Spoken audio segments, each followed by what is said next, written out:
Elodie Brelot is an engineer. She has a PhD in hydrology in Lyon, and then she's the director of Graie, which is a network around water since 1994. And this network, of course, is connected scientists, researchers, and healthcare professionals, and they participate to knowledge transfer and changing behaviors. Since 2010, this network started the CPBEL project, which you heard about, on a number of pilot projects, upstreams and downstreams of water treatment plants.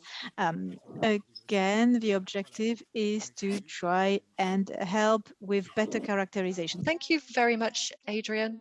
Thank you, Claire-Lise, for inviting me to share with you this presentation, this discussion.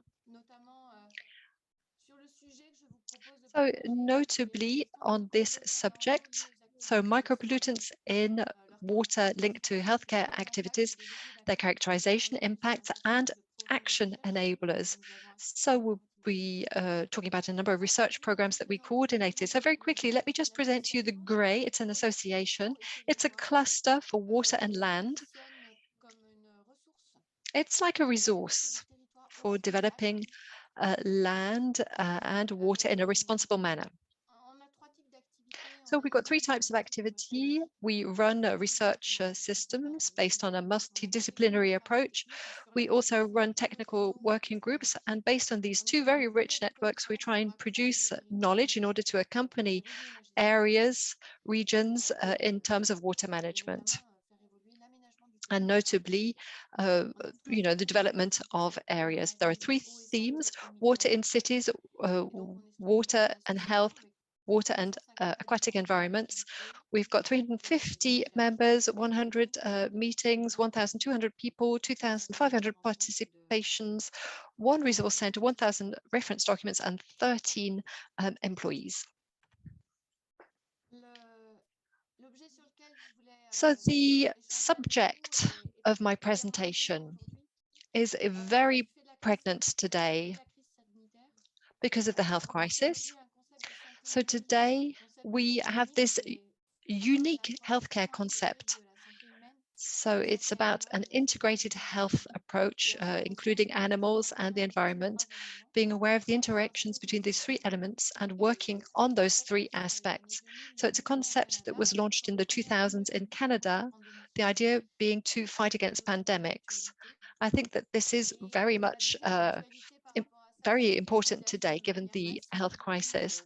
So today, there are lots of disinfectants that are used in all circumstances when you're washing beaches or pavements, for example, and these disinfectants have a considerable impact on the environment, especially when it comes to the development of antibiotic resistance. So it's important to have an analysis, a detailed analysis of how we manage these micropollutants linked to healthcare activity, along with disinfectants. What is their impact on the environment and the impact on our health? So what I'm going to present to you is rooted on a research program called CPBEL, so on different things related to wastewater treatment plants. So the operator of the wastewater plant was called in when a new hospital was built, and the idea was to ask them to have a different treatment of the hospital effluent to see whether it was a good idea to treat separately the hospital water from the urban water. So we mobilized, we used the operator, we used the hospital center. So there was the LAV association that was also involved. And with the Graie, we set up a collective of scientists in order to answer several questions. First of all, how to characterize the hospital and urban sources to see what the differences were between the different effluents. And then to answer the question raised, in other words, to know whether the treatment should be separate or mixed, to wonder about the impact on the environment and health, and also to think about the strategy for source reduction, and also in relation to real risks. And beyond the LAV, the project was extended to the Geneva area in France, because there is the Geneva basin with its system. And to have a water resource, if you want to have enough quantity, for example, we injected our water into the Geneva basin, and it was equivalent to the water injected. The water used was equivalent to the water injected. And we've been following the quality of the groundwater, and we found that there were considerable concentrations of micropollutants. And I'm just looking for the name, and I can't see it. So today that water is not very much used in terms of drinking water because it was seen to be contaminated. So given these questions, we called on a group of different researchers. So we called on a group of scientists and researchers to work on the project. So that started in 2011. There were 6 programs, different measurement campaigns were organized, 56,000 data in a database.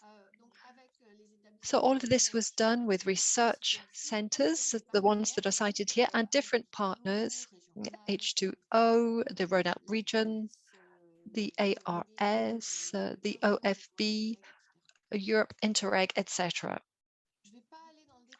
So I'm not going to go into the details of the results obtained with the 10-year follow-up, but one of the main results, a cross-cutting result, was first of all the capitalization on the data, being able to put them in a bank, having them qualified, having a shared database, so an open source database with the possibility of accessing that data, therefore. And the database is also the result of the development of new analytical methods focusing on micropollutants in water at low concentration. So we developed the methods to look at the dissolved percentage and the particle percentage. We looked at river water, we looked at liquid sludge and dry sludge. We developed analysis methods focusing on medication and detergents, but also on the metabolites and their degradation products. And all of this data, all of this analytical capacity was used for cross-analysis between physical and chemical aspects, but also bioassays, genotoxic, endocrinian disruptors, and there was a focus on microbiology with the analysis of pathogens, but also an analysis of antibiotic resistance. Another result was the characterization of these hospital effluents and urban effluents. We saw that the effluents from the hospital were very specific, they were more concentrated, they were more toxic, and the indicators were, quite evident. And as I said, we developed the analysis of antibioresistance indicators. We saw that there was presence of antibioresistance genes. They were fairly abundant, and we compared these environments. We looked at the microbiomes, we looked at the resistomes and the exposomes, so that we could characterize resistance based on different matrices. We also developed methods, very detailed methods that didn't exist when it comes to the characterization of detergent concentrations. We had a very overall vision, but now we've got a much more detailed vision. We can see the distinction between detergents used in domestic applications and detergents used in hospitals and healthcare centers, at least for this specific hospital, because you can differentiate between different types of healthcare centers. And all of these things were used to do modeling, very detailed modeling of the flows in sewage networks. We drew up hypotheses based on consumption, looking at sales of medication in the catchment area, and we had hypotheses looking at transfers, medication flows in the catchment area. So just a few illustrations now. So it would take a whole day to tell you about all of the project, the CIPIBAL project, but let me just focus on this program.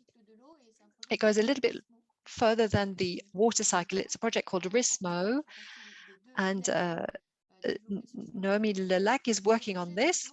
So the RISMO project aims to study the impact of sewage spreading in agriculture compared with using liquid manure or dry manure.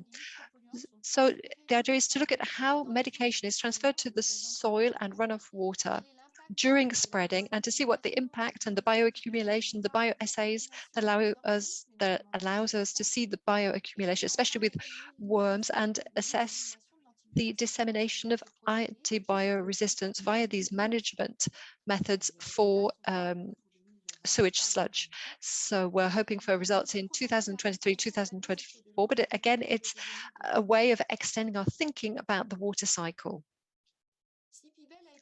So CPBEL was also the opportunity to work on other things, to think about action enablers.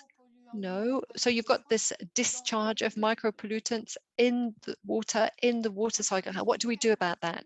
So we identified 4 main families of micropollutants, of ideas. So research and knowledge in the environment, but also in health, in the healthcare world, but also looking at the impact and the potential in terms of medication transfers and detergents and other products. The second idea was water management, not just wastewater management in wastewater treatment plants.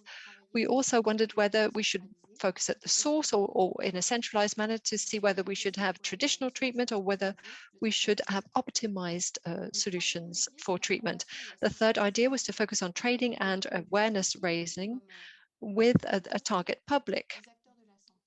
So, for example, healthcare professionals, but citizens themselves, as well as water stakeholders who are not necessarily aware of questions relating to micropollutants. And the final idea was to look at public health and see how that links in with all of these problems. What is the impact on the environment? Because if there is an impact on the environment, there is potentially an impact on human health as well. So the idea was to do something about regulations as well. So I'm going to, the knowledge enabler, I won't go back to that, but I'll come back over water management and awareness raising.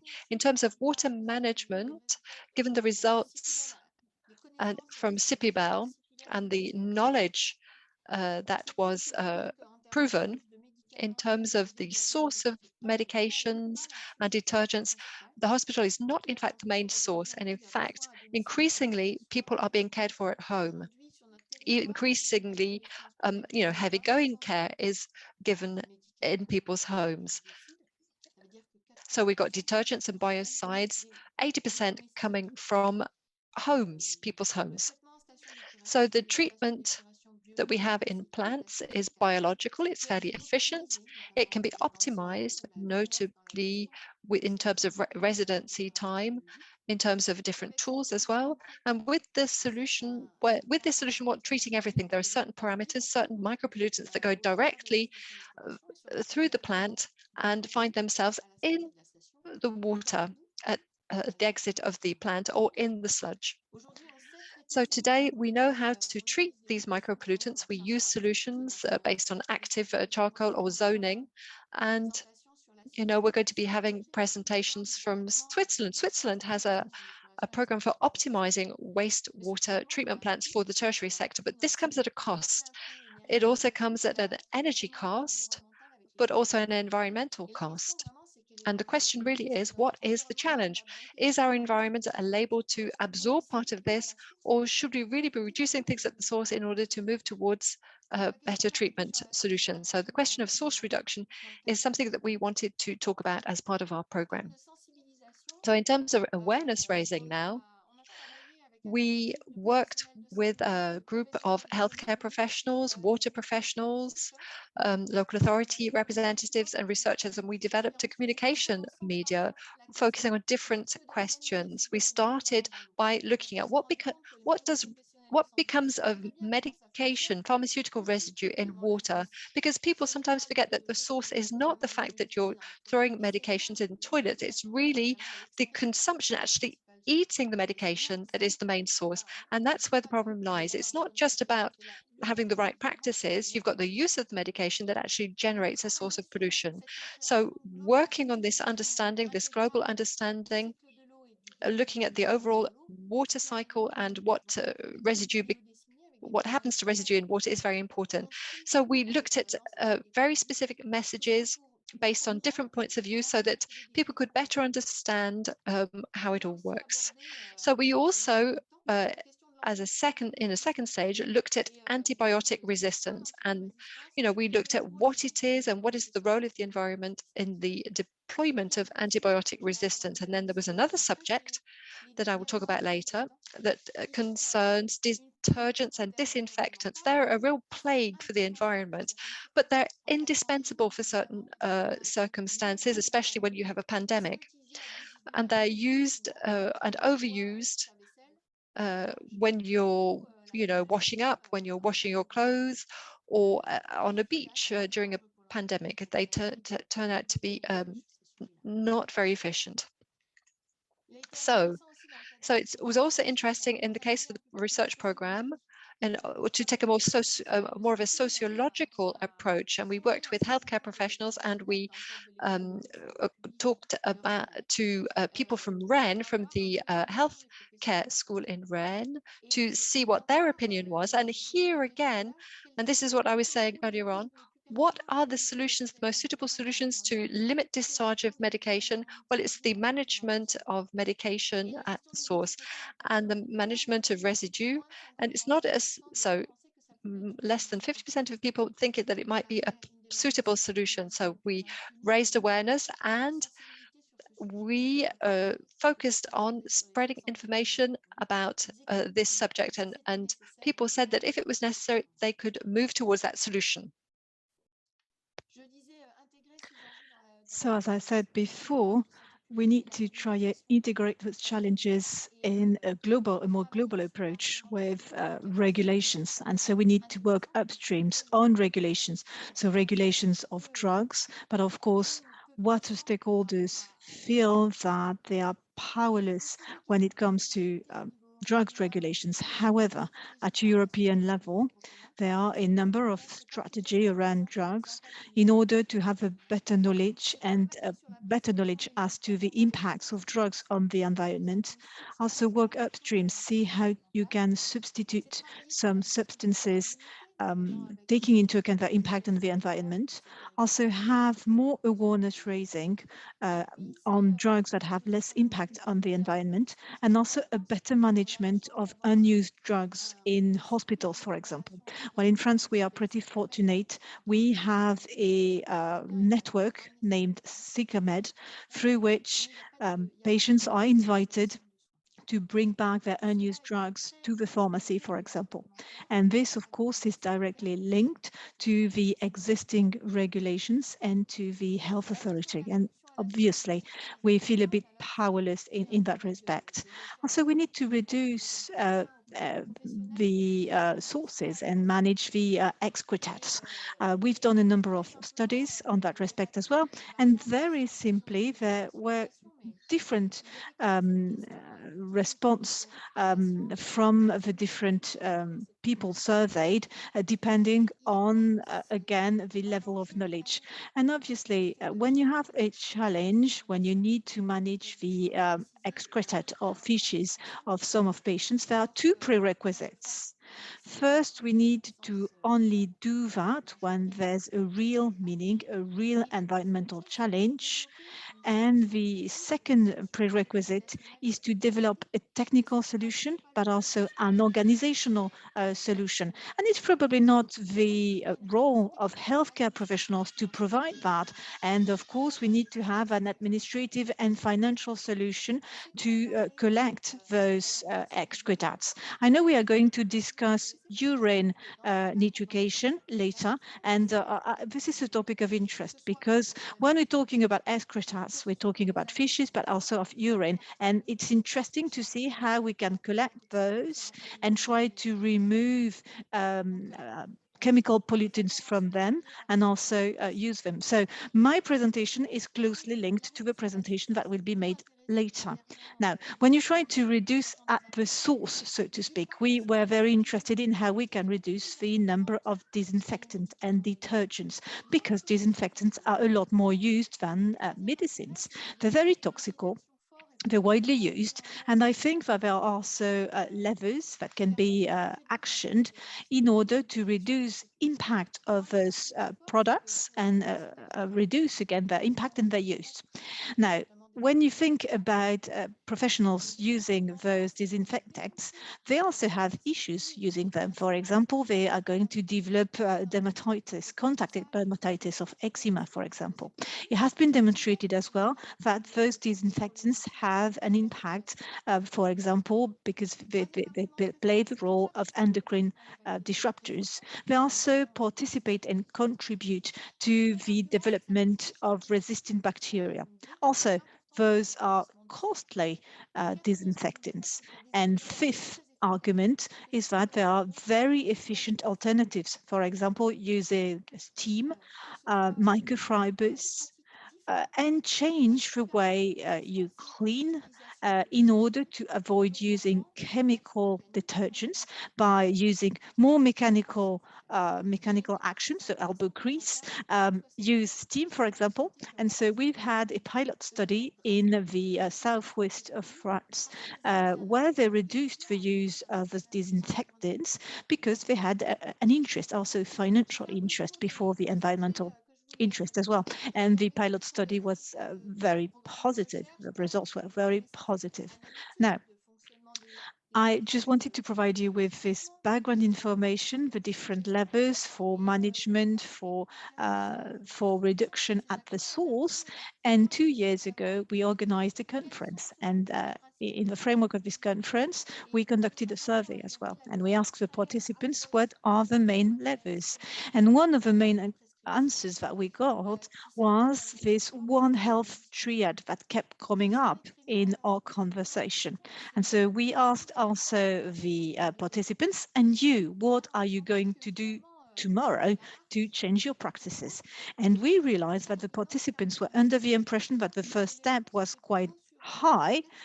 And so the participant said, well, I'm going to change the way I clean at home, and I'm going to communicate around me, and I'm going to try and do some awareness raising around drugs and around the use of detergents. So that's a step, but as you can read in the cartoon, of course, a journey of 1,000 miles begins with a single step, but now, of course, when you have that huge of a step, then of course it's difficult to make. A few weeks ago with INRAE, we organized a meeting on this question of drugs in the environment. So we had some scientific symposiums, but also we organized evenings, and we looked at all the developments around antibiotic resistance in water, in sludges, in sediments, and in biofilm. And we also shared the results of our research with healthcare professionals. So we could, of course, demonstrate that there is a resistance to antibiotics in the environment. We also talked about resilience to that resistance. So even if the environment is not stimulated on a daily basis, there's a sort of reservoirs of resistance that can be used in some circumstances, what we call hotspots. We also performed a number of analyses upstreams and downstreams of water plants. And obviously, medical doctors sometimes have a hard time understanding that drugs end up in the environment because they are excreted. And I, as an individual, I had a hard time understanding that there were also some residues in water, also obviously, when there are genes that are carrying a resistance, there are a number of pathogenous bacteria, and all this contributes to disrupting the environment. So we all agreed that we had to do better in matters of treatment, of collection and reduction of use. And we all agreed that we needed to have an integrated approach, this One Health approach, trying again to make a connection between animal health, human health and environmental health. Well, I have to say that this conference, well, when I came out of this conference, I was sort of disheartened. And I'm sure that there are a lot of resources in water, and I became aware of a number of risks that we are better in describing, and we need to keep them in mind. Now, obviously, there are also very positive prospects, and we're part of a meta network named Promise. This is a network where we have a number of stakeholders in order to fight against antibiotic resistance. So we have specialists in animal health, human health, and environmental health. So we do have healthcare professionals. We also have researchers in order to share the same culture, share data, and also have the capacity to better know those knowledges by data sharing, and also then disseminate this culture, disseminate this knowledge beyond the network of specialists so that each individual can become a player in that strategy. Now, before I conclude, I would like to say that we're faced with a paradox.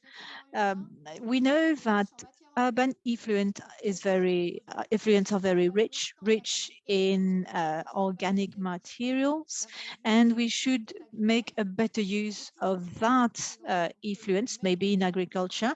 And on the other hand, there are risks, and we need to be better at describing those risks. Now, we were not able to demonstrate that the development of antibiotic resistance has an impact of human health, but there are risks, and I'm sure that the presence of those residues in water certainly contributes to antibiotic resistance.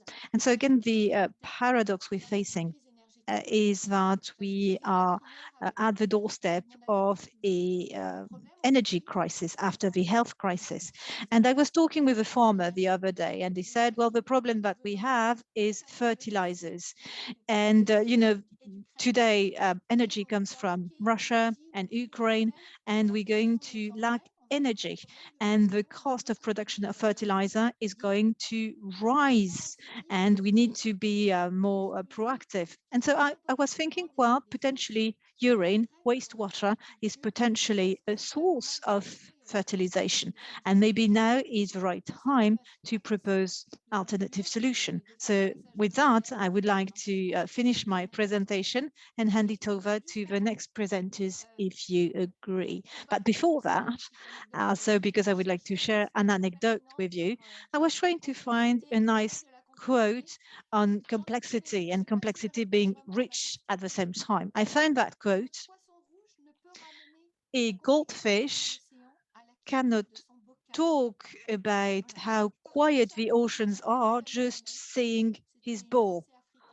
That was an African proverb, which I tried to translate, rough translation. I apologize because I didn't have the quote beforehand. So now we are going to listen to Patrice Garin. He's going to make a presentation on the use of treated wastewater. He's an engineer in water, is also a researcher at INRAE in Montpellier. He's interested in irrigation, has been interested in the matter since the 80s. He studied the water management policies, also organized a number of associations, also studied the narrative around the use of wastewater in farming. He also studied the challenges of fairness of water use. And more recently, he worked on social representations of wastewater use in agriculture. Today is going to talk about social acceptance of wastewater use in farming. The qui a été work I would like conduit avec des collègues to talk to you about de is l'UMR a G-eau, qui est project that we une conducted UMR with colleagues multidisciplinaire from my university. sur This Montpellier. is Et a les department, collègues a qui ont travaillé avec moi sont multidisciplinary des department économistes, in Montpellier. So des we gens des work génies with des procédés economists, et des sociologues. Donc c'est un travail engineers in a collectif que je vous number présente of ici. industrial Donc la processes, question que je vais and aborder, c'est engineers in water. l'enjeu de So l'irrigation à what partir I'm des eaux going usées to talk traitées. Et about is the un challenge des of problèmes qu'il y a using derrière, c'est treated l'acceptabilité wastewater. sociale. Mais on verra que And c'est peu. one of the main underlying issues is social acceptance. I'm going to show you the general outline of my presentation. First, I'm going to explain what is the use of treated wastewater in agriculture, and I will provide you some background historical information and the more recent expectations. Also, I will explain and shed some light on the fact that the use of treated wastewater is an issue in France. And then, of course, I will talk about the two main hurdles, regulation and social acceptance. I will discuss regulation very briefly because this is not my area of expertise. And then I will talk about resistance of consumers and farmers. You know the water cycle, so I'm not going to go in all details. But obviously, when we talk about reuse of wastewater in farming, we're mostly talking about direct use. So you know the water cycle, obviously. And so the idea is to get the water before it is reinjected into the milieu, is to use a third step of treatment and then reuse this wastewater directly for irrigation in the industry or for farming. And in France, the regulation is such that you cannot reuse it at home. And this comes as a substitute to using water directly harvested from waters, from the groundwater or from rivers, because obviously water is mostly taken from either waters or from the water table. Now, today we also have indirect reuse. For irrigation, water is mostly taken upstreams, and we do have this indirect reuse currently. This indirect use is not very much talked about. And for that reason, and I shall pick up on that later, and this also is a reason of a lot of misunderstanding as to the interest of direct reuse. So the interest of direct reuse is to better treat sewage and avoid rejecting that or discharging that in the aquatic milieu. And also the interest is to recycle water and nutrients while complying obviously with health regulations. Some background information. This is a challenge that is as old as the first cities. More than 3,000 years ago in Crete, you can see those pictures. They already were faced with a number of challenges. So they, of course, try to avoid contact between sewage and water used in cities, but very quickly, humans and farmers realized that sewage and wastewater, be it urine or feces, had a fertilizing value that had to be used. And this is nothing new. The use of also animal waste has been used since the dawn of time. So the way we manage that is now it's a new challenge, and it's something that has become very topical since the end of the 19th century, especially when there were pandemics of cholera or typhoid in the 1830s. And that was a time where we tried to regulate the informal sector, where you had a sector where there would be harvesting of private toilets to use them as fertilizer. And there was the creation of sewer networks, sewers. And there were a number of controversy in those days to know what would become of this water. So again, water plus all waste, what would we do of this water? How could we treat this sewage? There were major challenges back then, and as you can see on this picture, you do see an older picture of the 19th century where you would directly spread sewage in fields in order to use them on crops. This was one of the way we treated sewage, and people back then thought that the soil would filter this water, and the soil would also benefit from that. So let me give the example of a bill concerning the use of water and Seine sanitation. It had to be dredged, the Seine, for boats to go back up. There was fecal matter in the Seine River, which wasn't great. And you can see in what was expected of the law is that there was some kind of decontamination of the Seine with use of the water for cultivation. So this is what we've heard with the new crisis. 150 years ago, therefore, there was the same problem. So I'm not going to give you a lesson on sanitation and sewage systems, but at the end of the 19th century, there was a choice made to opt for wastewater treatment plants and to separate wastewater and sludge after treatment. So the wastewater after treatment went back into rivers without really being directly reused for irrigation purposes, and we separated the problem with the separate sewage systems. And of course, that's another subject, how to manage these sewage systems. So society moved away from these dirty waters.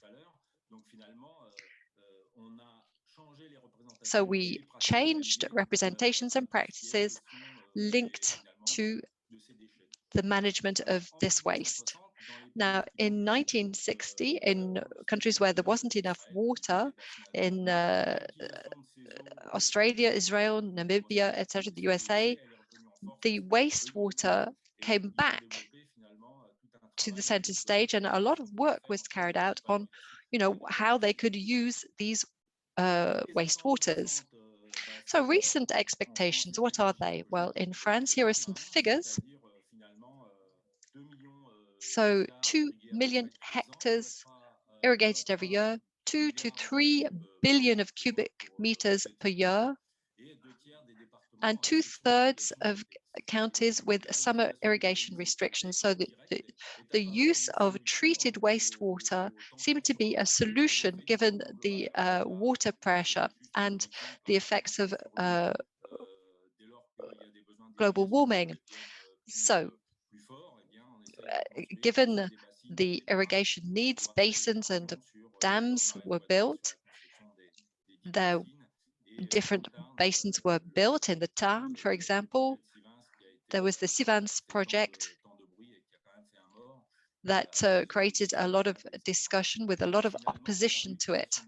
So the reuse of treated wastewater seemed to be a solution faced with the shortage, because this water was qualified as wasted water, unused water. It was qualified as a new water resource, and it contributed to a circular economy as well. So treated wastewater now has a much more environmental image compared with former dams. In France, people are buying into the solution. There was the water conference in 2017, where the idea was to save on water and share water with challenges with respect to non-conventional water. So here you've got the map of water use. So 60 reuse projects are underway today out of over 3,000 wastewater treatment plants. So that's 1% of 8 billion cubic meters of water produced every year, wastewater that is, still used directly. So the proportion of wastewater discharged with pumping downstream after dilution in the environment is unknown, but the direct reuse, it's 13% in Spain, 90% in Italy, and 80% in Israel. So you can see that mainly in France, there are some golf courses, there are some farms.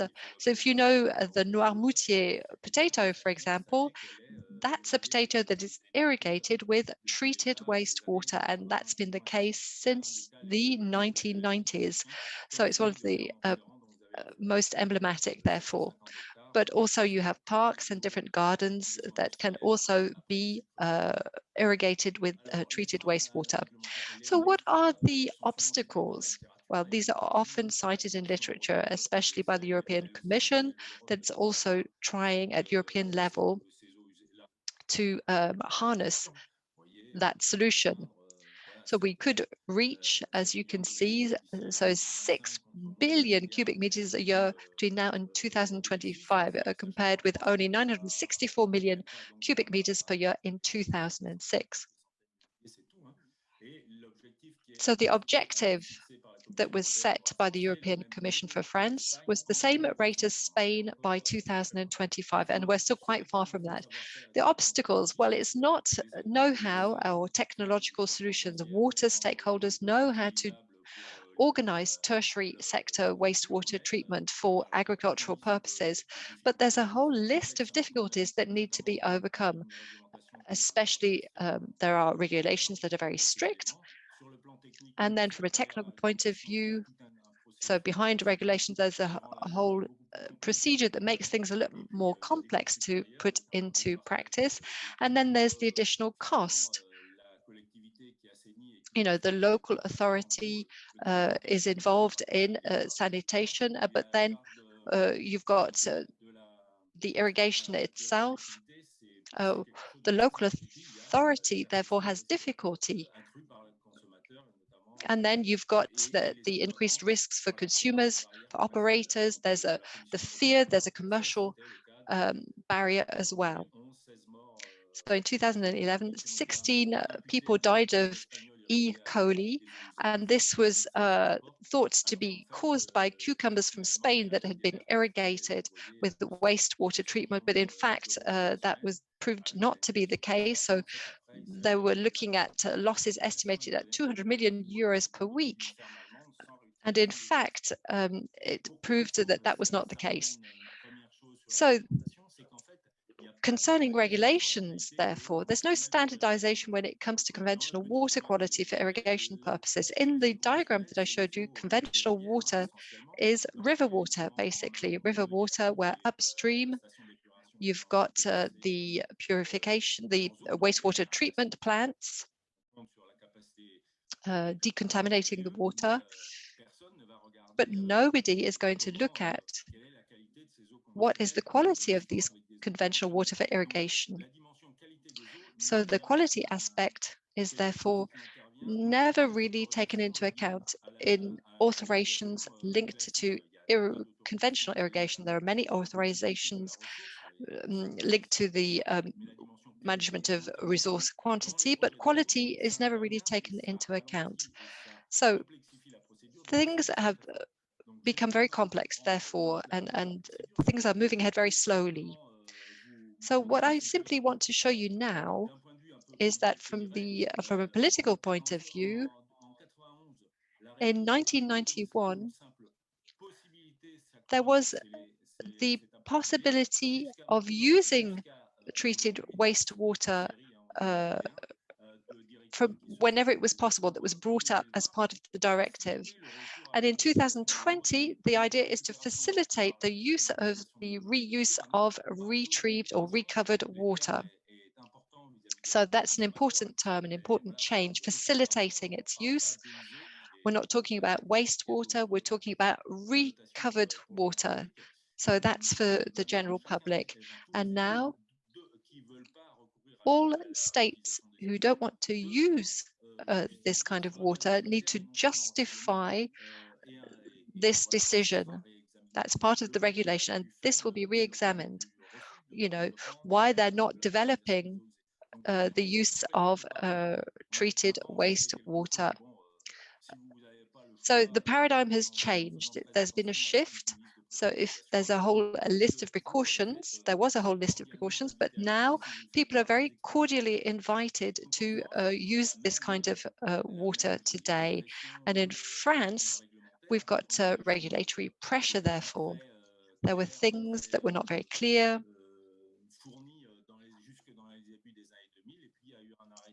Through to the 2000s, and then in 2010 there was a decree that adjusted the situation, that really set the framework for the challenges. So focusing on procedures, focusing on different bylaws. There were 4 levels of water quality that were announced, with a specific focus on challenges relating to microorganisms, etc., with recommendations in terms of treatment abatement. That was the challenge. The idea was not to have a specific water quality. The idea was to have really improved the situation and drastically reduced the use of drinking water.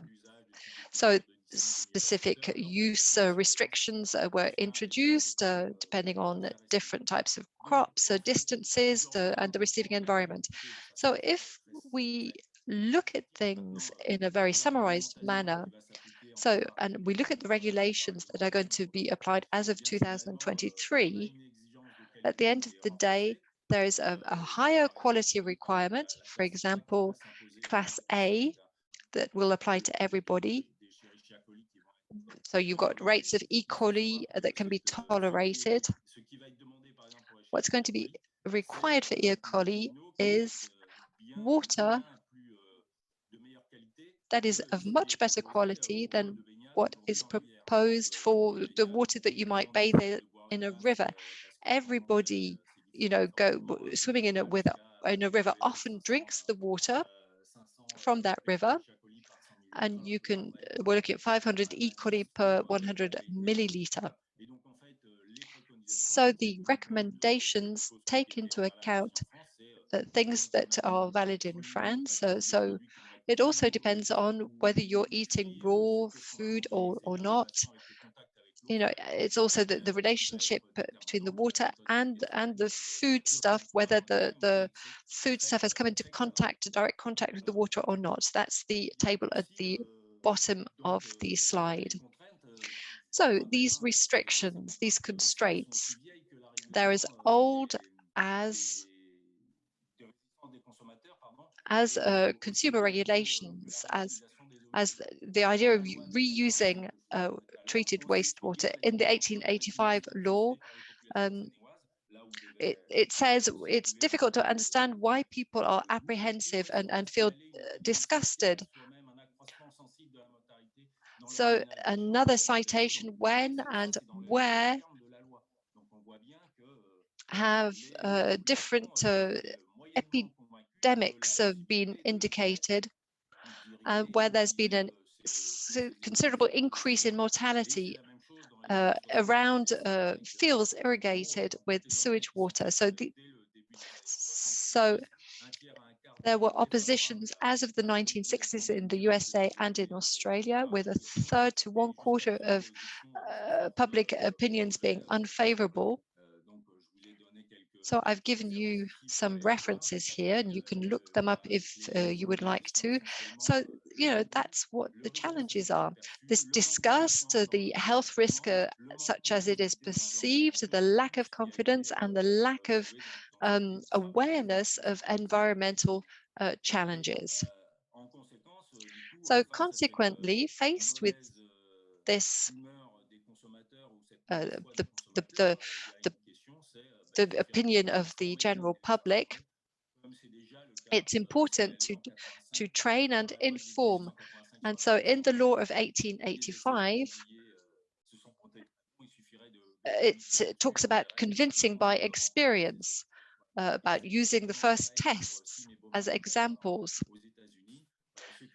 In the USA, there is the article by Sims and Bowman.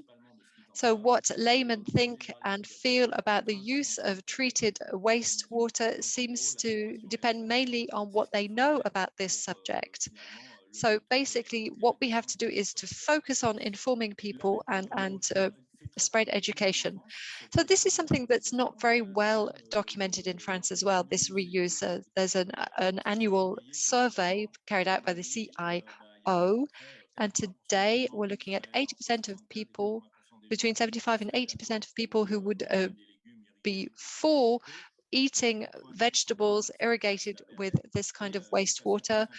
You can see the different figures. 78% are quite happy to wash themselves with it, etc. So this is something that is underlined in work. French people don't understand. Only 40% know that the water coming from a plant is cleaned before it is discharged into the natural environment. So there is a big challenge. It's really important to inform people, to inform the general public about the water cycle. So what have we done, just to come back to our own results? Well, we performed a survey in Pic Saint-Loup. Where there was a project to develop a system for reusing treated wastewater. So we went to supermarkets and we interviewed people. We tried to work on people's attitudes and their intention to buy foodstuffs irrigated with treated wastewater, keeping in mind that there was this project to develop such systems, also to have meadows for goats and so that goat's cheese could be made. So there were those who were in the know, those with water masters, those who were part of a COPIL. So we looked at attitudes in relation to this idea, and we asked them not only about their intentions to buy or to use the products, and then we said to them, okay, you said you were ready to buy, would you be ready to taste this food? And we looked at those who were ready to actually eat the food and those who were not. So for some of the population, we presented different flyers to explain what it was all about, what the reuse of treated wastewater involved. And we explained to them the water cycle. So once they were better informed, people were more open to the idea of using these and consuming these foodstuffs. So at the end of the day, we found that they had the same attitude as most French people. So it's like being with American surveys. 70% of people are for the use of this water for agriculture. They're more for using this water for greens and parks, etc. Playgrounds, etc. And those who are in the know, so they're in red here, their vision is pretty close to that of the general public. And you can see that we tested their interest. So 10% would be ready to drink the water, but 90% would be for having a dual circuit in their house so that they could use this water in their toilets. But the real people in the know, the people who know about the water cycle, are also, you know, they're just as reserved to the general public. Even when you spread information, there are fewer people who are indecisive, but you don't really convince the real opponents. There are still just as many people, so there are just as many people opposed. And among those who are in the know, we can actually break down different types. Half of people are very much for, are confident, and they find that it's a real good solution to the water challenge. And then there are people who consider that the risks are moderate. There are people who are reserved, and then there are people who are very much hostile. So you can see that we've got this idea that there are 50% of people are very reticent, and this is something that we see in their intention to buy. So if we take the Pic Saint-Loup area, 20% say no, 5% actually hesitate. So it's the same for fruit and vegetables and goat's cheese. And this is really unacceptable for agricultural stakeholders, to having this potential loss. And again, amongst those in the know, they are not really ready to buy vegetables or fruits either. Now, when we ask those who know, we ask them whether they are ready to taste, be it lettuce or tomato or cheese. Well, apparently, when the contact between water and the product is reduced, they are ready to taste. But if they are to taste something where they feel that there's a lot of contact with water, you do see that only 30% are ready and to taste lettuce or tomato. So there's really this effect of a vicinity or proximity between water. And we ask them why they refuse to taste salad. Well, 57% say that they think of the risks, and some are just plain disgusted. Now, I'm going to move very swiftly along.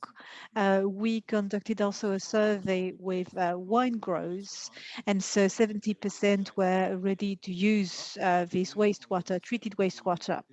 But then when we explained that they need potentially to irrigate with treated wastewater, then some of them are ready, but with a number of prerequisites.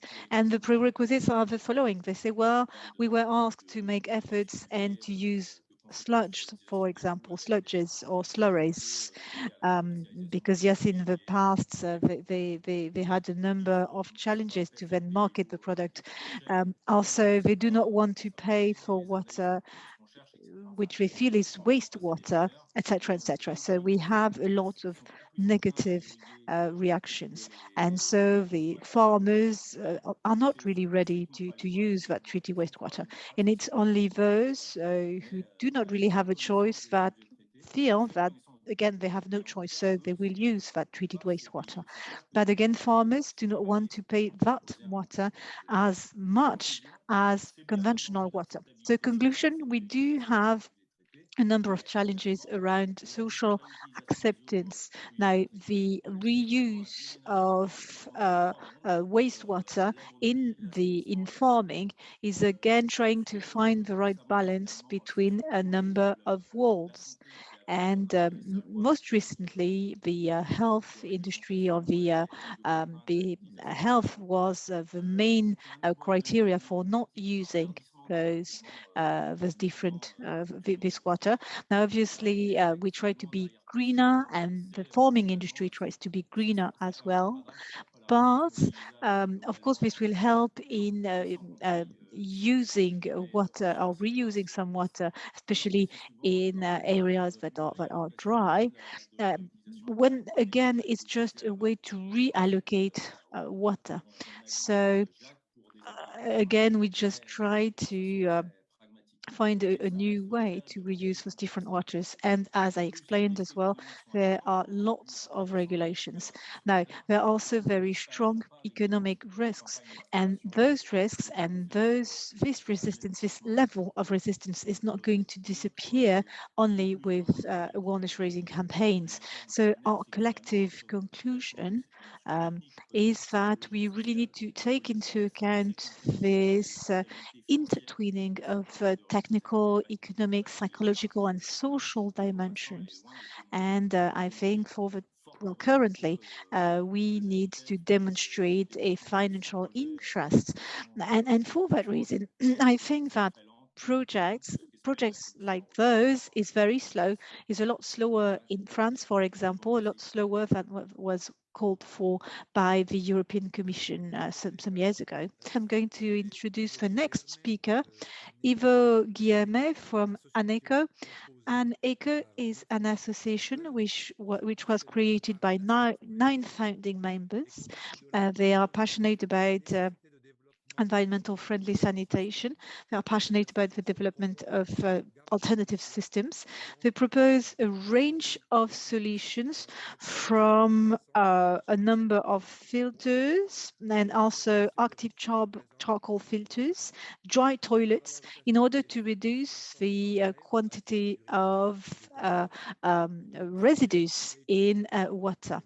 And they also use this water for in order to flush toilet or to irrigate. This association also works with a cooperative named Équilibre or Balance in Geneva in Switzerland. Great, thank you very much, Adrian, for your kind introduction. Thank you very much to the previous speakers. They already touched upon a number of topics that I meant to talk about. So I think I'm going to really concentrate on the practical side of what we do. So as Adrian said, our team was created based on the momentum of a cooperative named Équilibre or Balance. So this is a filter which was used under a building. So I'm a Swiss citizen. I'm not sure whether the words are the same in France, in French we use in France, but in France, I'm sorry, in Switzerland, you have the possibility to be the co-owner of a building, but then there's an association managing the said building. And so this cooperative decided to build a house while being as sustainable as possible. And so, of course, they conducted a reflection on energy, materials to be used, but they went a step further and they thought how they could manage their wastewater. And so they contacted us, and this is how ANECO was born. So very quickly, I'm going to reiterate what was said before with a lot of detail. So I would like to thank Elodie and Patrice for the presentation before me. So this cooperative and ourselves, we start from the current situation, the fact that wastewater is not used or not reused properly. When you think about the whole water cycle or food cycle, you know that there are a number of fertilizers that are used in farming, nitrogen fertilizers, and they use up a lot of energy. There's also a lot of risks associated to phosphate-based fertilizers and chemical fertilizers as well, which means that also farm animals are also submitted and injected with drugs. There are few regulations on those when, well, you think that those are drugs that are also widely used. And obviously, those farm animals also become food, and this is part of a cycle, and I shall pick up on that later. Now, again, we use those type of chemical fertilizers. This is transformed in food, and then this food is digested and then goes into the water. Water goes in the water plant. And up to now, there has been a lot of many studies conducted. We know there's a lot of added value and a lot of money which is made in water sanitation. But when you think about micropollutants and plastic beds that you can find in water beds and that you can find in the rivers, you can also find them in sludge, but they are not treated, they are not valorized, they are not reused. And so you can see here, as I said before, this question of fertilizer. In Switzerland, we import 100% of our fertilizers. And so prices are going up at the moment. And when you think that we have this huge quantity of readily available fertilizer, well, we think that we need to find a solution. So we decided to devise again, a cycle, a solution based on a cycle in order to decentralize a number of systems. Well, I'm sorry, I have a call at the same time, says the speaker. Anyways, I think I'm going to disconnect my phone or place my phone in fly mode. I apologize for that, says the speaker. So again, try to decentralize the manufacturing of fertilizers. And this also avoids to create dirty water, what we call either yellow water or brown water, depending on whether they are loaded with urine or feces. We also have gray waters, which are water, or which is water from the sink or water from the shower. And more often than not, they are mixed in sewers, and they also mix with water running off from roads. And so without going into many details, at the end of the day, in the water plant, you have water loaded with lots of residues, also heavy metals, and this is of course an issue. So you have nutrients plus heavy metals, etc., etc. So if you were to treat that at the level of your house, for example, or a building, then you would have a better use of those resources. As we do for plastic and cardboard, if you mix plastic and cardboard in the same mix, then you have a harder time sorting them and reusing them. Another advantage as well, as was said before, if we do that, it helps in reconnecting human with nature. And so when we present this type of solution to consumers, then those consumers tend to ask, well, if I flush drugs down the toilets, is it going to be an issue? And they also ask, well, if we dump paint in the toilet, is it going to be an issue? And more often than not, they do not realize that they use toilets as a bin, which should not be the case. And so you need to know that all those residues are not properly treated in water plants. And again, by talking about that, by raising awareness, it reconnects people with nature. This is a picture of a vermicompost or vermicompost system, and I will tell you in more details what it is all about. So those are current projects that we conduct. So we designed those systems, we implemented those, and also we do some monitoring. This is a system inspired by nature, using as little water and energy as possible. There are solutions to treat micropollutants and heavy metals, but those are solutions that are very expensive. Technical solutions are very expensive.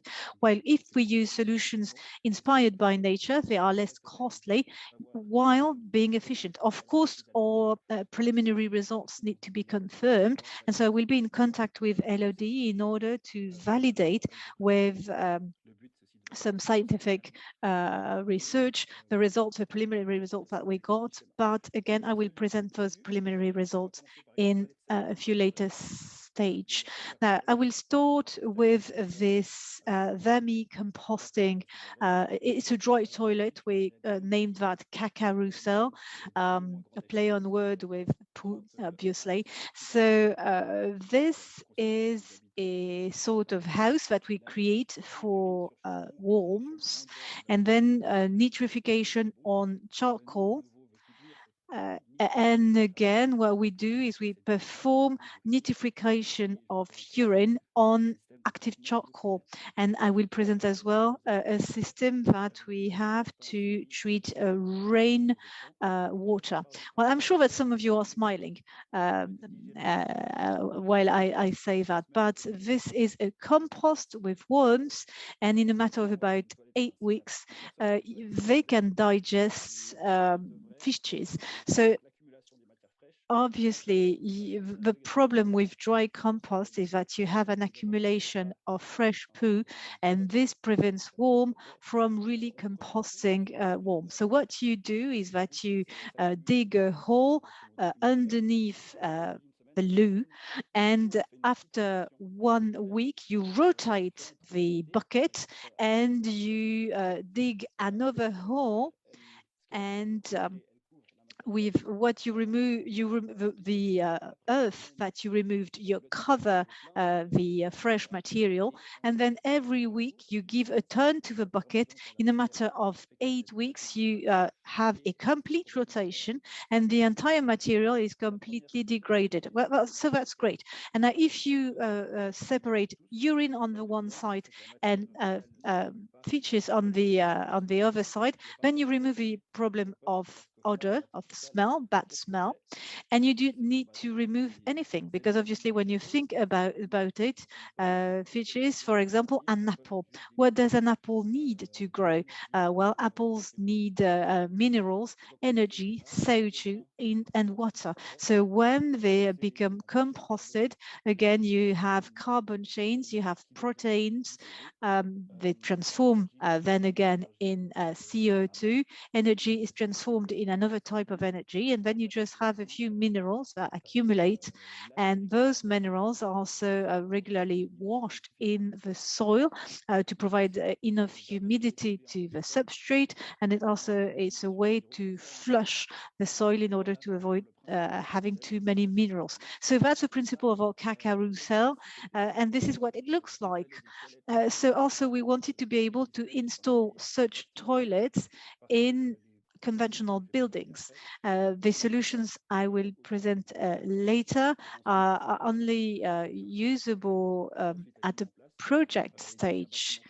And so when you have an existing building, it's difficult to add the other type of project I'm going to talk to you about in a minute, while this one, you can remove a conventional toilet, you replace such conventional toilet by this carousel, and again, urine is collected through that pipe, separated from fishes, and then the whole process works as explained. This is yet another system. This is the lombrifiltre. You see that urine and fishes arrive on a filter with 2 layers. You have 20 centimeters of compost loaded with worms. So it's a filter which is going to remove the biggest chunks. So same principle as the carousel, and then another layer of charcoal where you have a filter which is going to treat the pathogens. And the thickness of charcoal is such that you can degrade a number of components.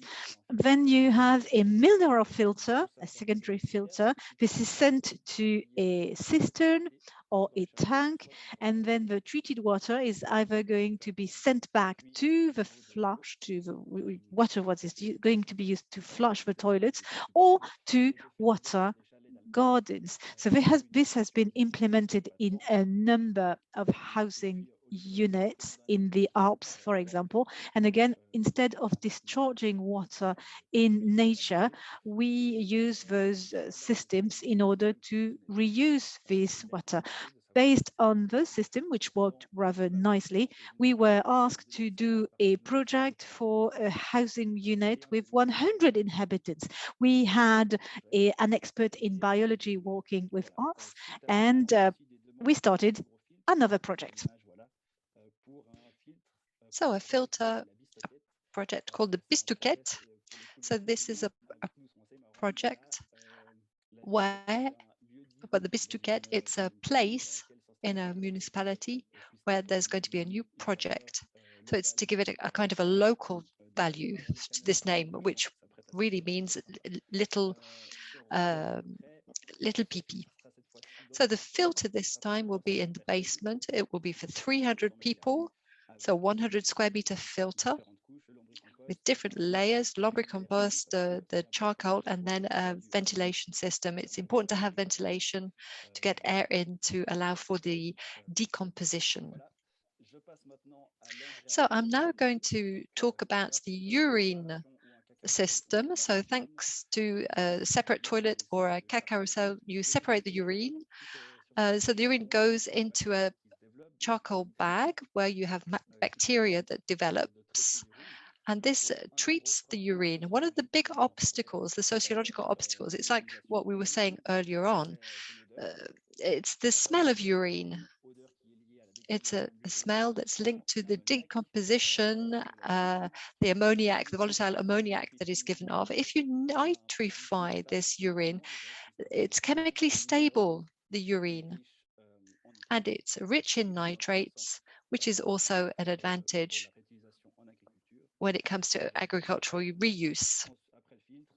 So after the filter, the urine percolates into a recipient. It's recovered in a tank, and we've got some pictures of that.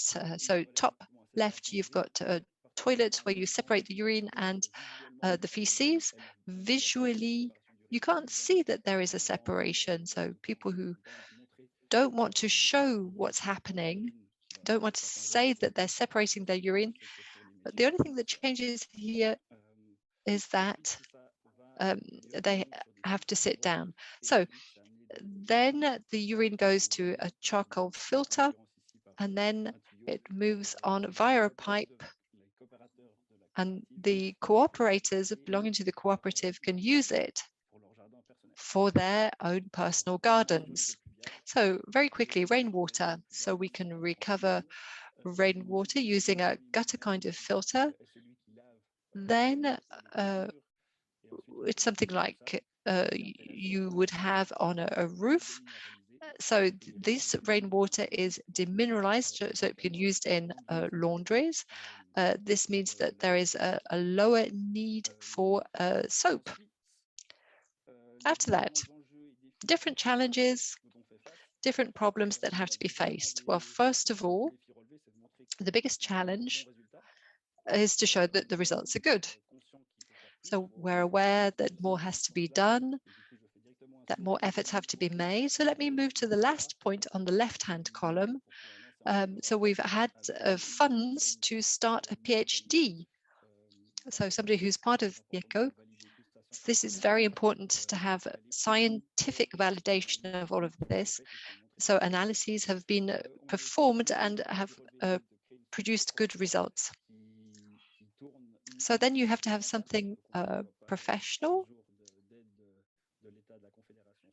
So we've seen that this solution can be adapted to an urban or an alpine or a peri-alpine environment. We can install these solutions in existing buildings or in buildings to be developed. You can treat all water or not all water. And when I was preventing the lombre filters, in lombre filters, you can just have brown water or grey water or both, or the yellow water as well. This is something that works very well. We've also created a national network for environmental sewage systems. And we realize that if we look at these challenges, it's important to get the authorizations. and we're quite dependent on those authorizations. That's why it's important to work with different stakeholders in Switzerland so that we have a much better impact and more of a force for discussion. That's where our obstacles are today. And notably, if we want to have approval for urine-based fertiliser today, this is something that's missing, to have some kind of circular food economy. Effectively, we haven't yet had the authorization on a large scale because we don't have enough results.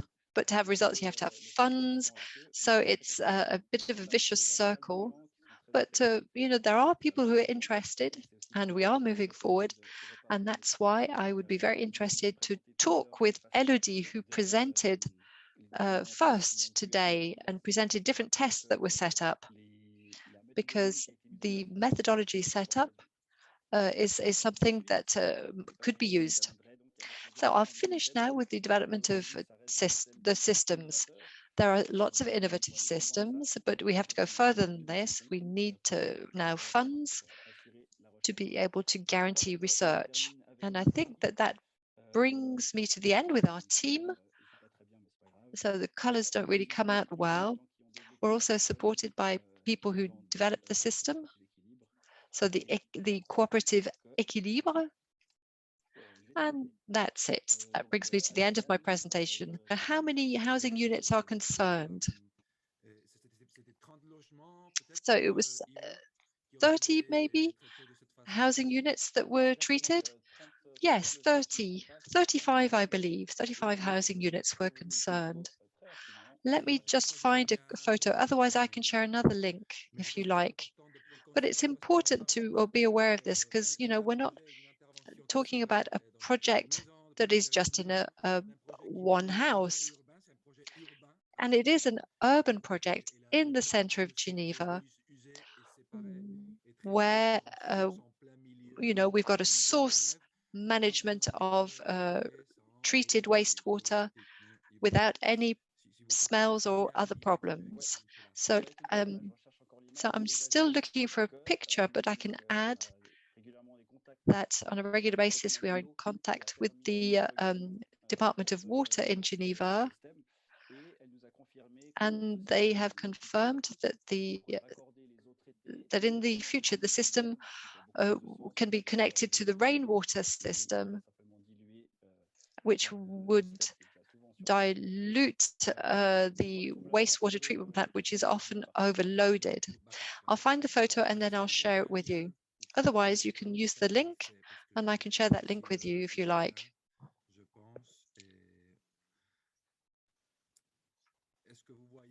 So can you see the link? Can you see the building? Can everybody see the building? So this is just to show you that it's not just a house, a single house. It's in the middle of Geneva. It's not a suburban or a rural project. It's a full-blown urban project. So to launch the debate, let me just share a thought with you. Let me show you something as well. Some case studies. In July 2019, in Valencia, which is on the eastern coast of Spain, with one of the biggest irrigation plains in Spain. So we export lots of fruit and vegetables from here. In Valencia, there was a decision made to discharge a direct irrigation discharge to the beach. So the irrigation water is linked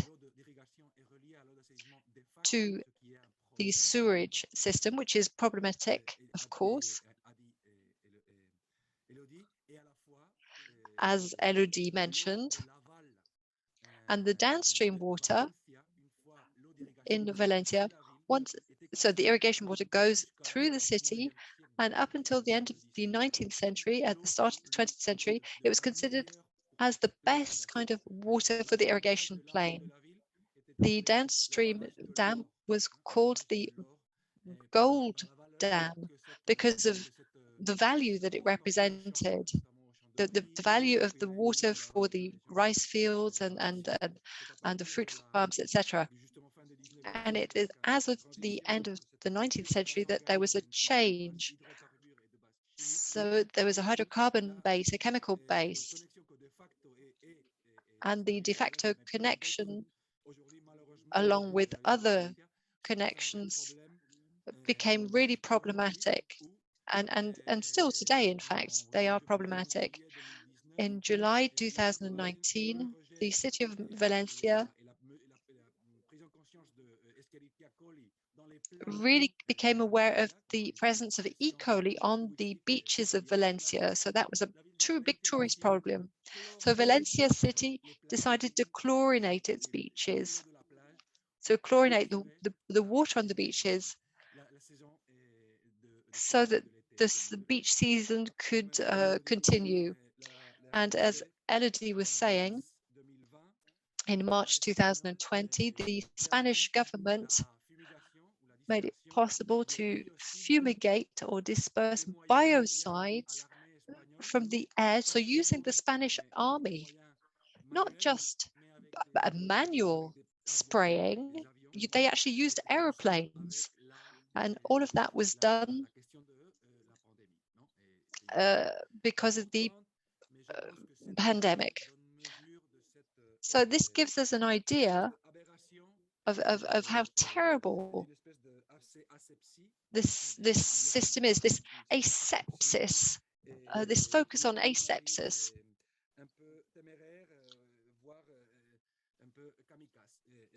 So it was a bit of a kamikaze operation. So Elodie, you were talking about reducing at source, and there's something that you didn't say, and that is that, you know, we were talking about detergents and on hospital products,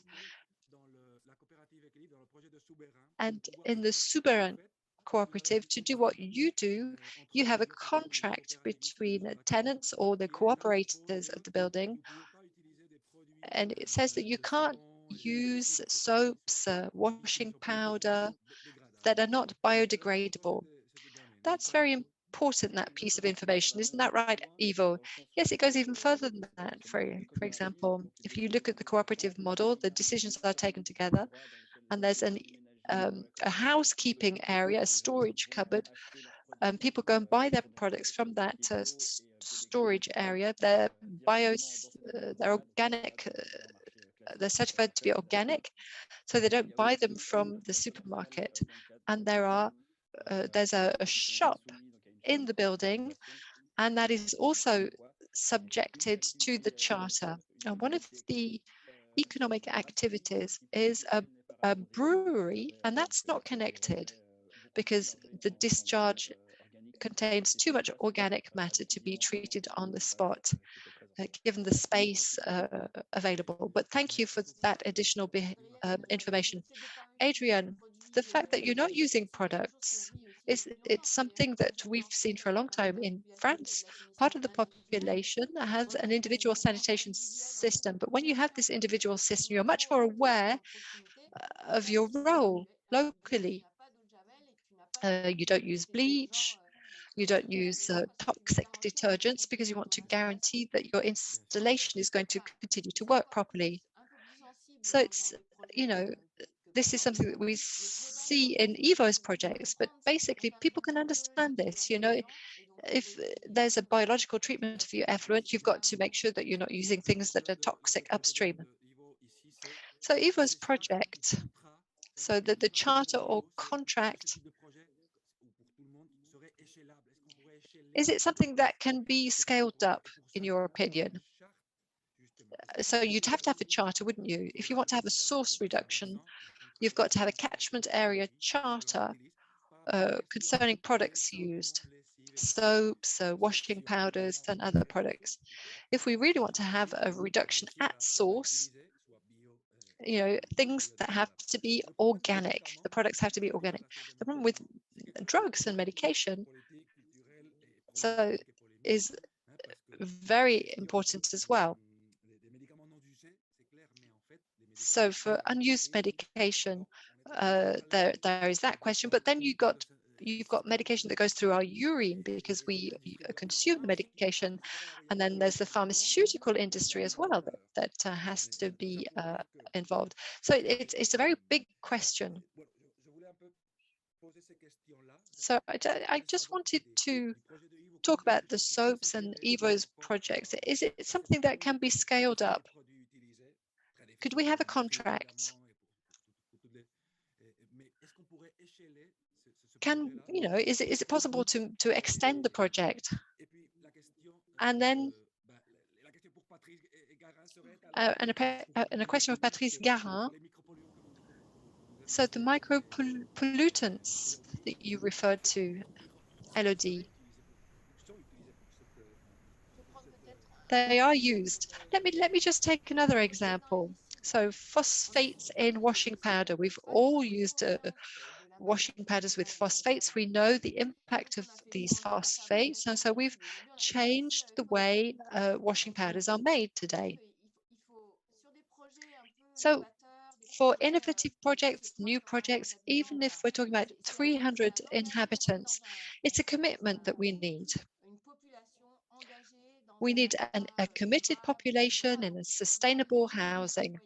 So it's a citizens approach that has to be implemented. There has to be an overall commitment. When you're talking about scaling up, we haven't got rid of our sewage systems. I think we can develop new systems alongside. But getting rid of micropollutants, that's down to the consumer. The consumer is the producer of micropollutants. So phosphate-free washing powders have been changed. We've changed things at industrial level. We've offered consumers phosphate-free washing powders. We're not asking, we haven't asked consumers to choose a phosphate-free washing powder. So the change in scale also is linked to the, the level of intervention. What are the products available? They need to be more eco-friendly, yes, but you've got to look at the supply as well. And, it's all about guilt. It's all about making consumers responsible. We're being told we mustn't do this, we mustn't do that, we mustn't eat this, we mustn't eat that, we have to walk, all of that. But why in our society are we not being offered the right kind of environment? I think that the change in scale, perhaps, it's something that we can see at small project level. If we see that it's workable, that it's feasible, that there are alternatives that can be made available, then we will have a change of scale. We will have, an industrial scale. I'm talking about production, yes. I'm talking about the production of products, chemical products that are used for cleaning. In the case of medication, I think the problem is more complex. Now, well, in the case of drugs, so if you take their marketing authorizations, they're different. A veterinary medication, if it has an environmental impact, it's not going to be sold. It's not going to be put on the market. If it has a big impact, the environmental impact is much more restrictive for caring for animals. But if we're talking about human drugs, it's not the same thing. Human health takes priority and the environmental impact is not taken into account.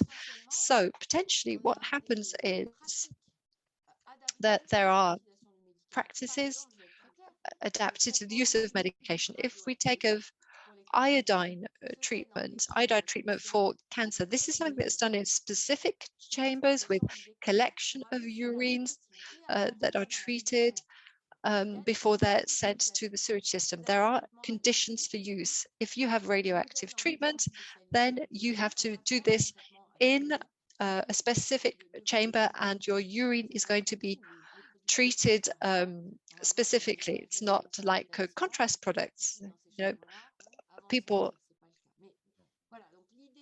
So the idea, if we go back to drugs, is to associate restrictions or collection tools with the use of certain medications to prevent the environmental impact. But of course, you know, it's not up to the consumer to do that. And the problem is not aspirin, of course, or paracetamol. We're talking about very heavy going treatments with very difficult treatments, difficult conditions. So we can't initiate that change from one day to the next. So, you know, we've done a lot of work with sociologists, and that's why it's important to set up tools to take all of this into account, and regulations need to take that on board.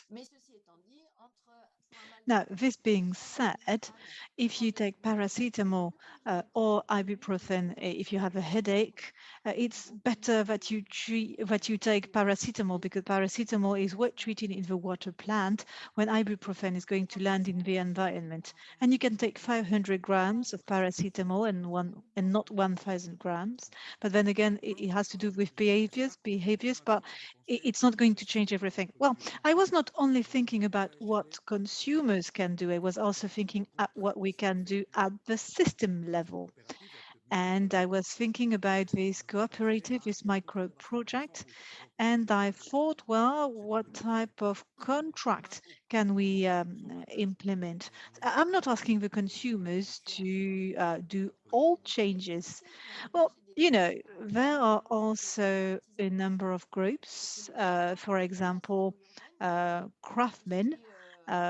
Craftsmen also contribute to discharging a number of residues in wastewater, and there are collective actions. I'm not sure I'm going to be able to speak at the end of this conference. I have a sore throat, but anyways, pollutions and the different residues that arrive in water plants.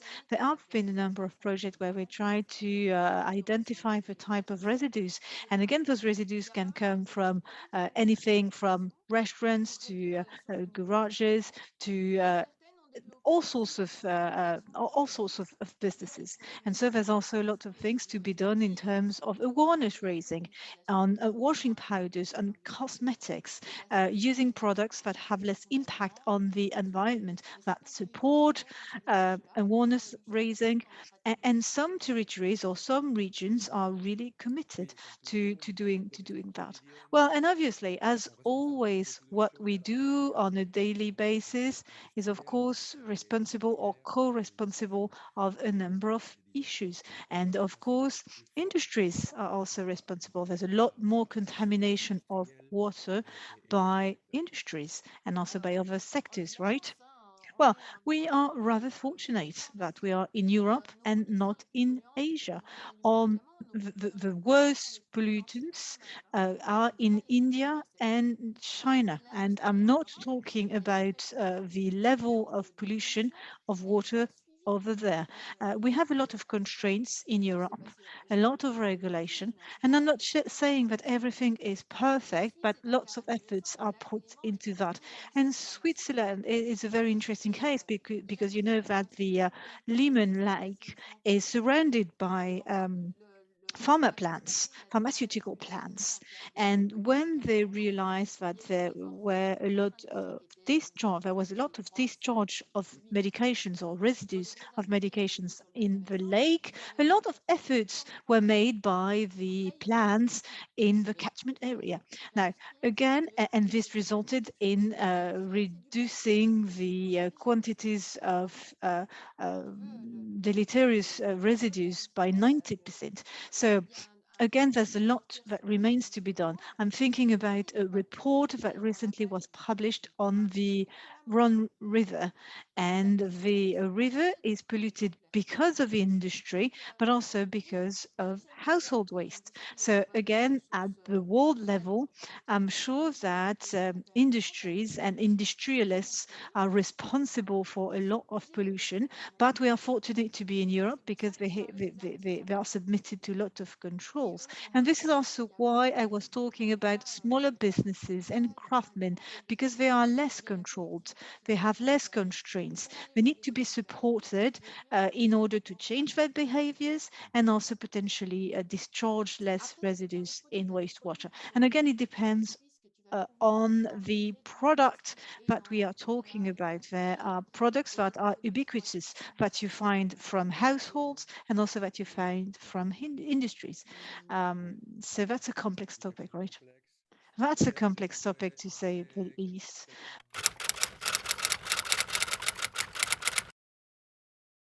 We know very well Ecofilet. This is a startup.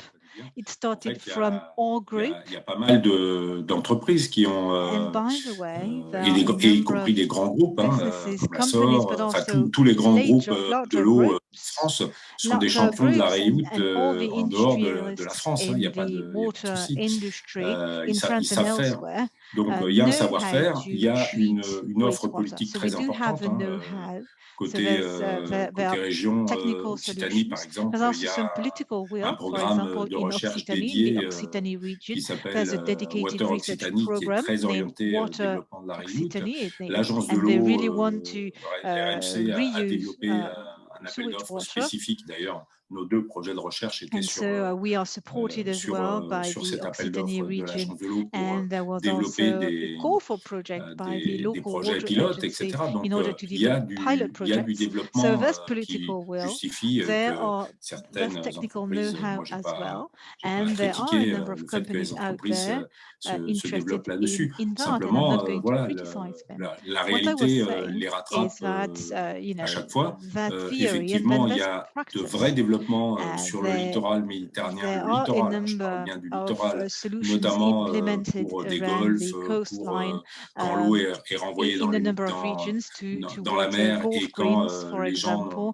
pas le choix. Donc, In cases when also people do endroits not have a choice and they are not notamment sur able le to littoral. Mais discharge dès lors que les back in gens the ont le sea, for choix, example. ils But when people privilégient, notamment les have a agriculteurs, choice, ils privilégient largement les they solutions are plus not so classiques much in et sont favor of encore très reusing réticents sewage, à tout ce qui est and they'd rather use développement conventional water. And so there's a lot of de la reluctance solution Eaux Usées Traitées. to Et encore une fois, using this à raison, treated rien que pour des raisons water. économiques et And procédurales, this parce que mostly comme for ce sont des eaux très economic surveillées, reason or c'est très financial compliqué pour eux reasons, de lancer and because of l'irrigation regulations as well, et because de it's lancer very ces projets. C'est complex beaucoup plus to coûteux launch que, such projects. It's alors very le coût costly politique n'est pas le même, to de launch faire those projects, un petit but there's a barrage, cost un pompage en to nappe, etc. creating, Voilà, encore une to fois, j'ai cité implementing a Sylvain, pump en in France, the c'est water compliqué table. maintenant de faire des réserves In France, de it's very surface. C'est complex beaucoup plus today facile to have de pomper dans surface les nappes, pour storage. revenir à votre It's a lot sujet. easier, Donc, vous so to aurez sûrement speak, une présentation sur to le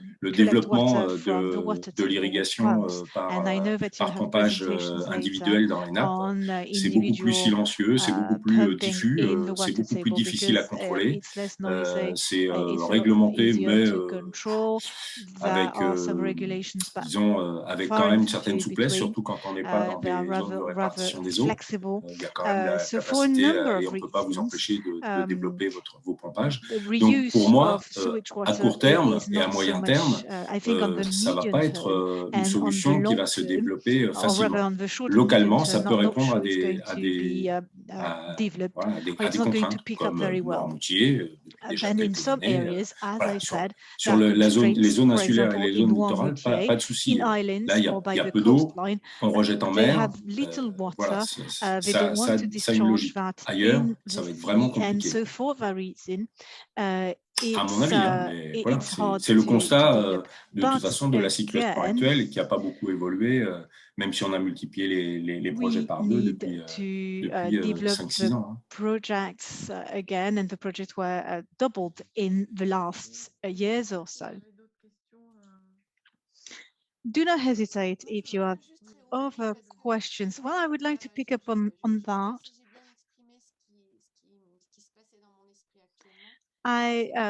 Maybe I didn't really. I wasn't as clear as I would like to.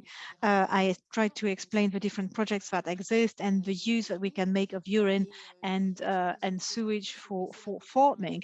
And again, using sewage is really a way to reduce pressure on resources. But I think all solutions have advantages and drawbacks. And today in the health industry, we see that there's a huge challenge and there's a lot of risk around antibiotic resistance. And I think it's going to become more and more topical. And I'd like to have the take of Patrice on this, please? Encore une fois, je ne suis pas contre la réutilisation des eaux usées. Elle a ses avantages. Le principe même du recyclage il est pertinent, mais d'abord, c'est pas un problème lié à l'eau. Je pense qu'il y a plus d'intérêt effectivement sur tout ce qui va concerner le recyclage, azote, phosphore. On voit bien que c'est un enjeu très important aujourd'hui. Sur le plan quantitatif, c'est un faux problème. La plupart des eaux rejetées sont réutilisées à l'aval et sans contrôle. C'est là le problème. Il y a une, je dirais, si j'étais économiste, je dirais qu'il y a une concurrence déloyale des eaux conventionnelles, des eaux qu'on compte dans la nature, par rapport à des eaux réutilisation des eaux usées qui sont extrêmement surveillées, extrêmement contrôlées.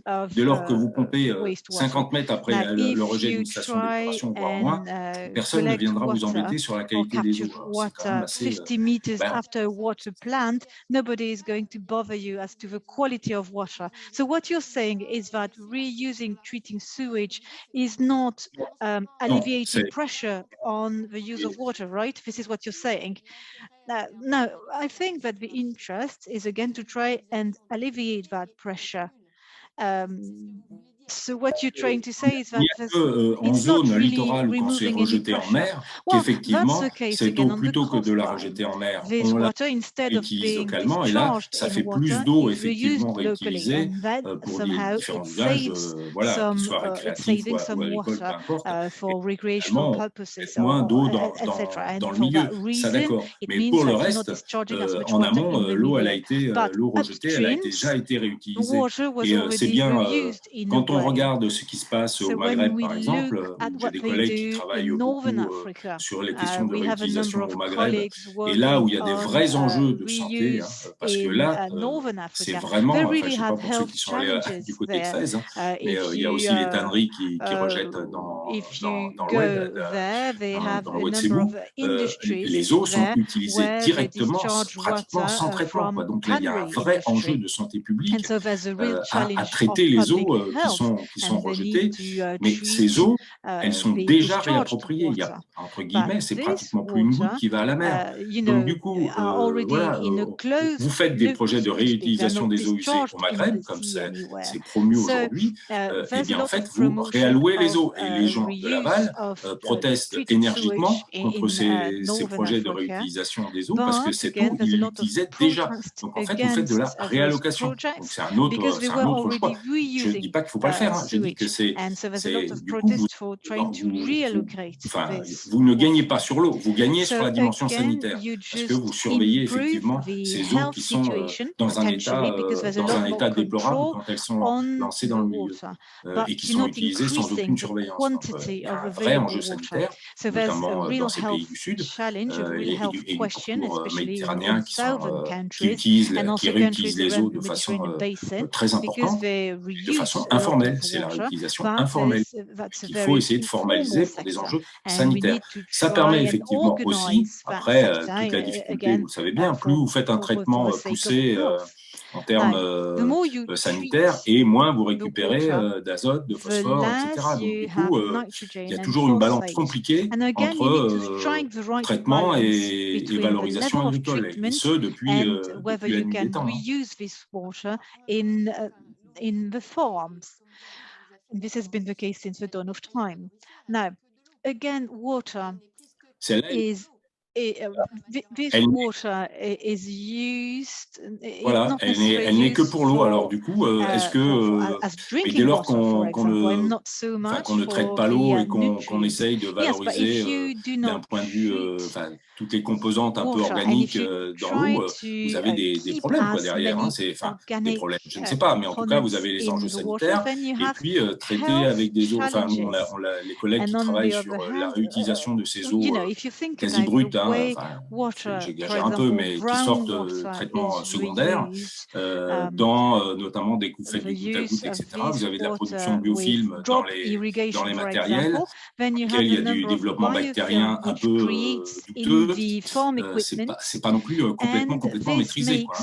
Quand on faisait avant l'irrigation, in the past irrigation, I'm sorry, I'm trying to. I don't want to interrupt here.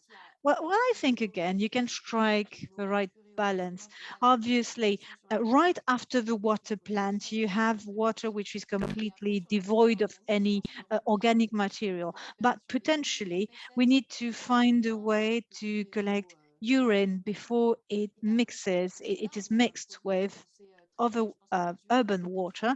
That's an interesting topic because we know how to treat water loaded with urine. And this picks up with how we can use this very particular Tout à fait. raw material. Yes, you're right, says Patrice Garin. So Voilà. we're very much aware of the risks which exist, and we have a lot more knowledge than we had back in the 19th century. Well, if I may, I would like to interject here. Well, of course, this is one of the challenges of decentralization and treating at the source. That's very interesting. Now, our system benefits from a lot of centralization. And I think that everybody wants to be connected to sewers.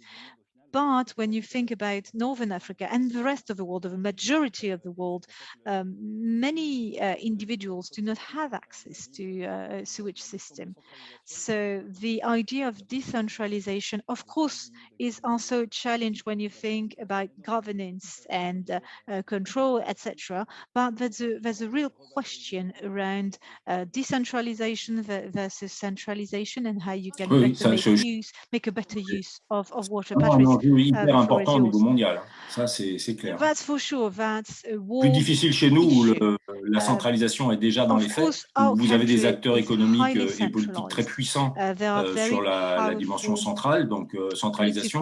Donc ça va être dur de faire machine arrière, malgré les exemples, etc., qu'il faut promouvoir, qu'il faut faire connaître, mais ça va être... vous revenez complètement, on repense complètement le modèle d'urbanisation, etc., alors que dans les pays du Sud, qui se développent de façon tout à fait anarchique et sans capacité de faire le réseau, c'est vraiment des pistes qu'il faut développer d'urgence. C'est voilà, pour l'assainissement, pour la santé et pour la réutilisation. C'est vraiment super important. And I think that's very important. Yes, and we need certainly also to communicate on the limitations that there are to a highly centralized system. There are a number of sanitation projects that were implemented in 7 countries, financed by the World Bank. And so there has been some funding for projects that just plainly do not work in those countries. Obviously, our model based on centralized funding and investment for sanitation, I think is probably not the right solution for those countries.